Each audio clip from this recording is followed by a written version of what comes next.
Secret Service tells House Task Force that Trump already has presidential-level protection.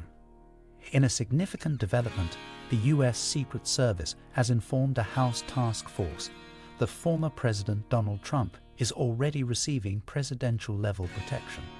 This comes amidst the ongoing legal battles and political controversies surrounding Trump, raising questions about how this enhanced security could impact his legal challenges, potential candidacy, and public appearances.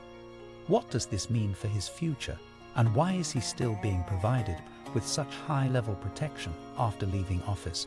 In this video, we'll dive into the details of the Secret Service's involvement, the implications of this security measure, and what it could mean for the broader political landscape moving forward. Stay tuned for an in-depth analysis of this developing story. The Secret Service on Wednesday insisted to House lawmakers that former President Donald Trump already had effectively the same level of protective assets as a sitting president when a second assassination attempt was thwarted in Florida.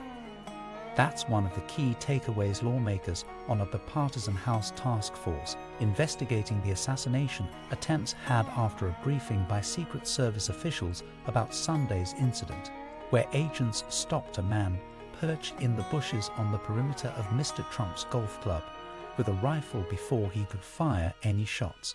After 2 attempts on Mr. Trump's life in 2 months, lawmakers called for him to get the same protection as a sitting president. But Secret Service officials told them the security was ramped up after the July 13 attack in Pennsylvania. He actually had a similar level of security that he had when he was the sitting president. Colorado Rep. Jason Crow, the top Democrat on the task force, told the Washington Times.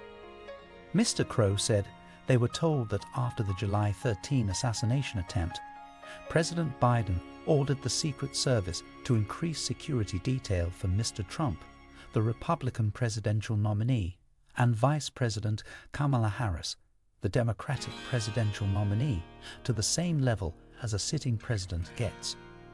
It's our understanding that that has happened, and that was in place this past Sunday during the incident, he said. Rep. Mike Kelly, the Pennsylvania Republican, who chairs the task force, said that was his understanding from the briefing as well. The briefing by Secret Service officials contradicts Palm Beach County Sheriff Rick Bradshaw, who, after Sunday's incident, said the entire area surrounding the golf course would have been secured if Mr. Trump were a sitting president. Instead, the would-be assassin managed to hold up in the bushes for 12 hours waiting for Mr. Trump, according to the FBI.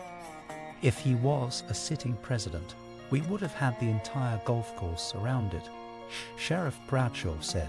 Well, because he's not, the security is limited to the areas that the Secret Service deems possible. The House is set to vote on a bill later this week that would mandate presidential and vice presidential nominees receive the same level of protection as a sitting president. Mr. Kelly said the vote is still worth having even though Mr. Trump has been given that additional protection, which he acknowledged may still not satisfy all the critics. If you hear Secret Service talk, they're pretty short on people, he said. I'm not sure that we can ever cover all the expectations.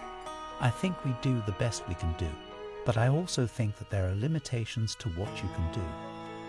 Task force members said their main takeaway from the briefing was how different the security posture was for the Butler rally, where the first attempt occurred, compared to Sunday's incident at Mr. Trump's golf club.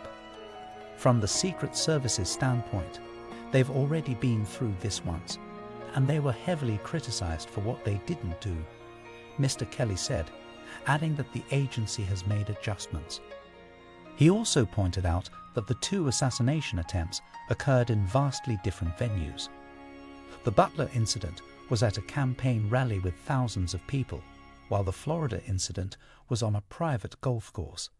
In Butler, Pennsylvania, you had a series of cascading security failures and things that were supposed to happen that didn't happen, Mr. Crow said.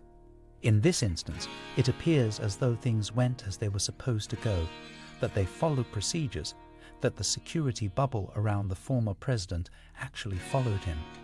The task force is planning to expand the scope of its investigation to include the Florida assassination attempt, but that will require a vote of the House to update the resolution that established the panel.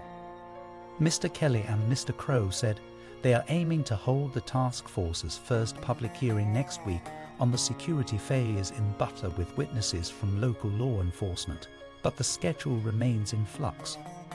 The initial stages of our investigation has been on local law enforcement, Mr. Crow said.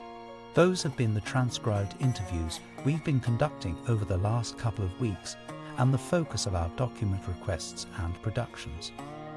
Mr. Kelly said the goal is also to release an interim report next week, providing updates on the task force's investigation. Mr. Crow was unaware of plans for a report, which House Speaker Mike Johnson had announced publicly in a Fox News interview on Monday. The Senate Homeland Security and Governmental Affairs Committee is also planning to release a preliminary report next week on its investigation into the Butler assassination attempt. What do you think of our video? Let me know in the comments section below. If you enjoyed this video, make sure to hit that like button.